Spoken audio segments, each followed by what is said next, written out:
Welcome everybody, this is Marise Frangie, the responsible practitioner of Cedar of Lebanon FertilityCare Center.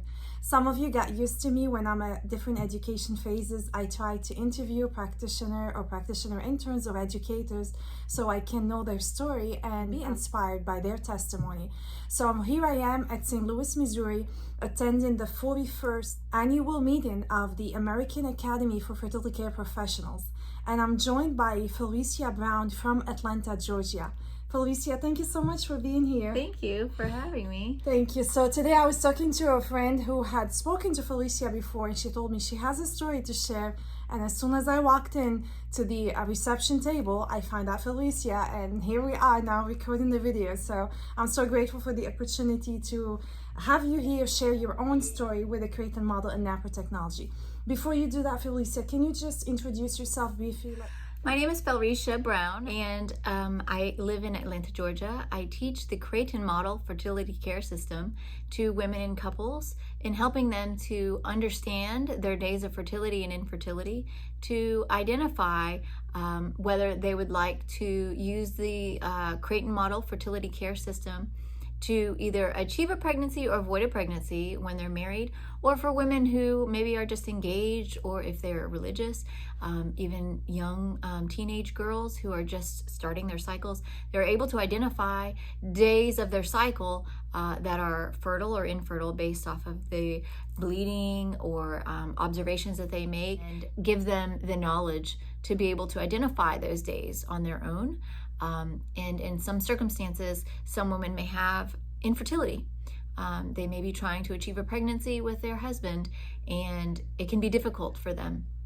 And so I help them to identify, again, those days of fertility that they can try to come together to use to achieve a pregnancy. And after about 6 months, if they're still unable to use the system to achieve a pregnancy, then I help direct them and guide them to a NAPRO technology trained physician. And NAPRO technology just stands for the natural procreative technology, in helping couples to eventually receive the appropriate treatment that they need to have regular cycles again, or adjust their hormone levels, to guide them to have a better overall health. And then if it be God's will, if they are able to achieve a pregnancy, then they will be able to achieve a pregnancy naturally, and not have to undergo any other forms of artificial reproduction. Thank you. A lot of people don't realize that there are alternatives to artificial reproductive techniques. They don't understand that when they're dealing with infertility, in vitro fertilization and insemination are not the only options, but NAPRA technology help a lot of couples with that. So yes, absolutely. Thank you for teaching that. And I understood from my friend that you have a story to share.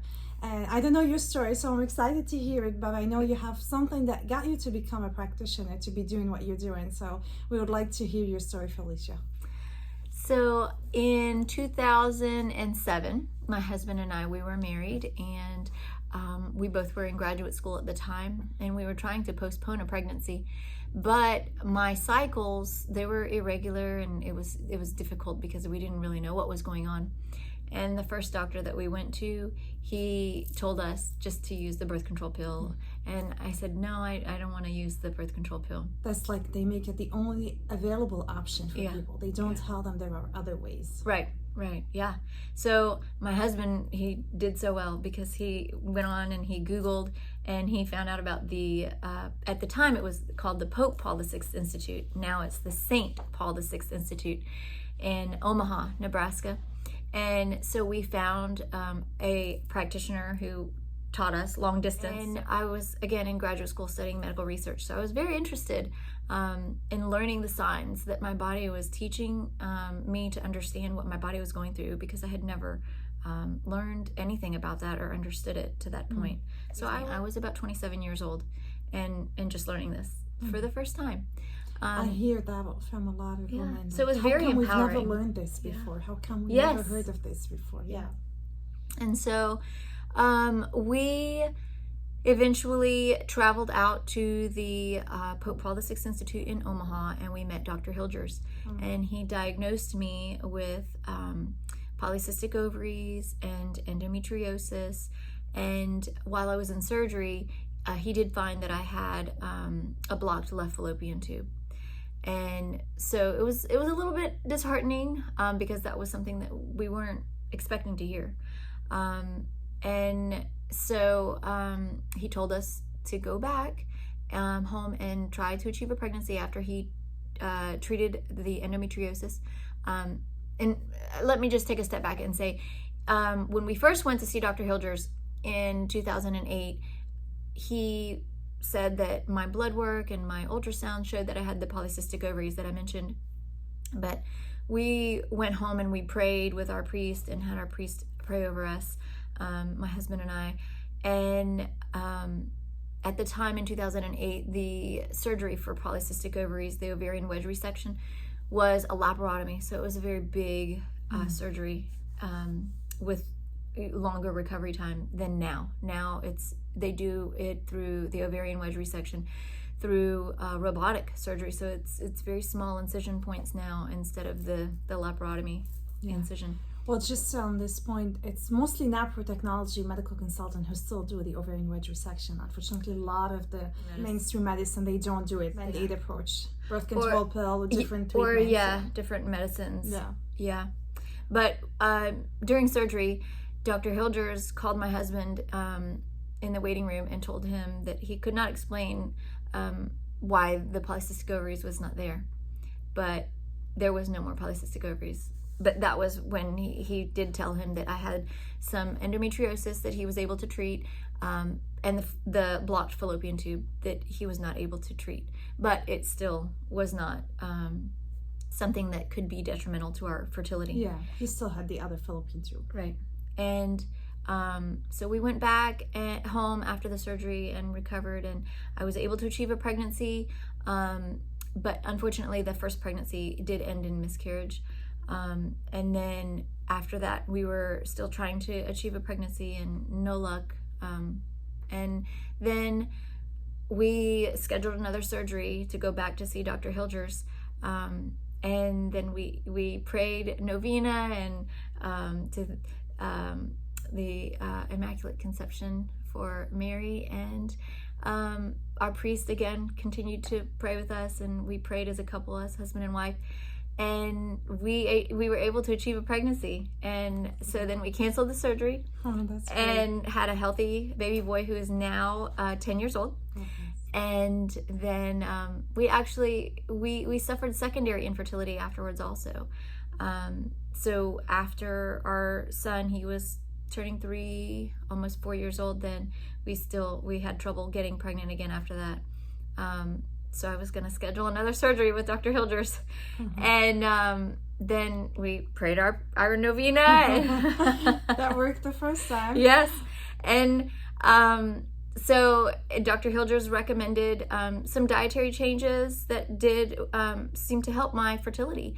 And we achieved a pregnancy again. That's great. And so then now we had 2 babies born in September, the beginning and the middle of September. And then we achieved another pregnancy on our own. It wasn't as difficult this time, but we got a baby girl the 3rd time. And she also was born in September, the end of September. So one of our children's born, his birthday is shared with Mary, our Blessed Mother. And so we definitely attribute her prayers and just God's abundant blessings and thanksgiving for Dr. Hilders in his listening to the Holy Spirit and his guidance in helping us with the Creighton model and NAPRO technology, and so many other couples, so many other families, so many other babies.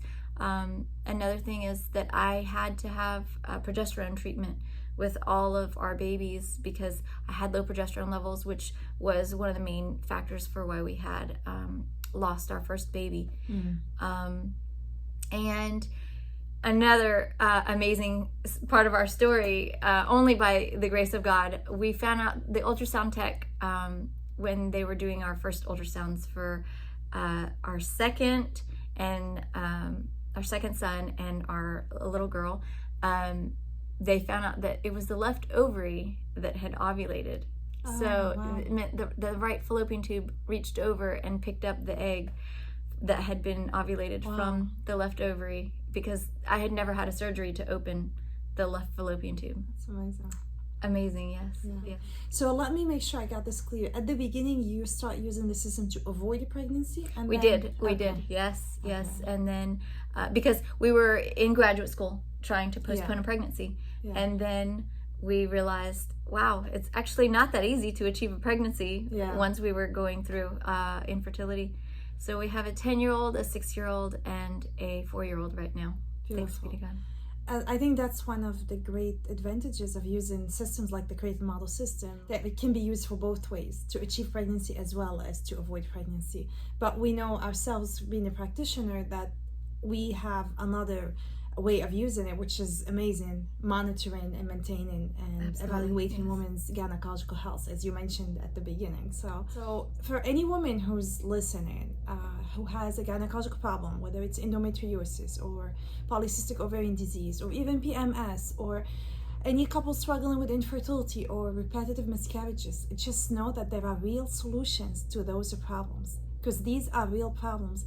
And NAPRO technology has been offering real solutions to those real problems. We do not promise 100% effectiveness in anything, because we cannot, even with infertility. But we know that our doctors are dedicated to finding the problems, and if God wills, a couple can achieve pregnancy naturally without recourse to all these different artificial reproductive techniques. So, Felricia, would you like to say anything else for our viewer and encourage them to consider the Creighton? Oh, sure, yeah. I've been blessed to be teaching now for 13 years as a practitioner. I've encountered so many beautiful women with stories that are amazing. There was a woman who was charting year after year, and she went and she had 2 surgeries by Dr. Hilgers, and she her and her husband just continued. They felt so strongly in the ability of their charting to be able to help them understand what was going on, and identifying days of fertility for them. And they, instead of sending me their chart for their appointment, they sent me an ultrasound picture. Beautiful. Just absolutely beautiful. And now they've been blessed with 3 babies, 3 beautiful babies. So it just really shows, don't give up. Don't give up hope. And then also too, what I will say is, if you are diagnosed with total infertility, there are no viable eggs, or the husband may be experiencing infertility because he does not produce sperm. You have been given so much information to be able to identify where you can go next in your journey, whether it be if you're called to adopt, or if you're meant to just to be a husband and wife, and continue to support and continue to promote your knowledge and sharing this knowledge that you've been given with the Creighton model system and NAPRO technology. Yeah, and your marriage can remain fruitful even if Absolutely. you're not able to have biological children. And I can attest to that from my own personal experience with being married for over 18 years, how much the Lord has been bringing fruit to our marriage. And my husband got ordained last year a priest in the Maronite Catholic Church. So that's another fruit that we would have never even thought of. But God has a mysterious plan for each one of us. We just have to do our part. That's right. Be open and listen. Yeah. And we know with the NAPRO technology and Creighton model, it has been offering hope and healing and answers, which sometimes can bring a closure, even if it cannot bring the children, but that peace of mind, knowing that the couple have done everything they could have, and it's not God's will for them, and they're at peace with it. That's something worth. Felricia, thank you so much for joining me. In the description box below the UTAS, you will find Felricia's contact information. She lives in Atlanta, Georgia. So for anyone who would like to get in touch with her and learn in person in Atlanta, Georgia, you will be able to do that. And I will continue with interviewing more practitioners, and hopefully you will be inspired and you will be empowered through the knowledge of NAPRO technology and Creighton model system.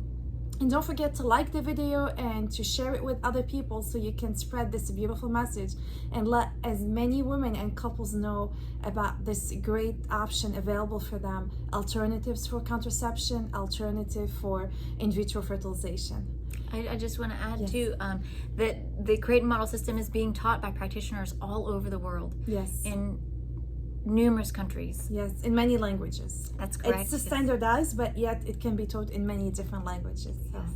So, and don't forget to leave any comment, feedback, or questions that you have in the description box. Thank you so much, Felricia, for being here. Thank you all for listening. God bless you all.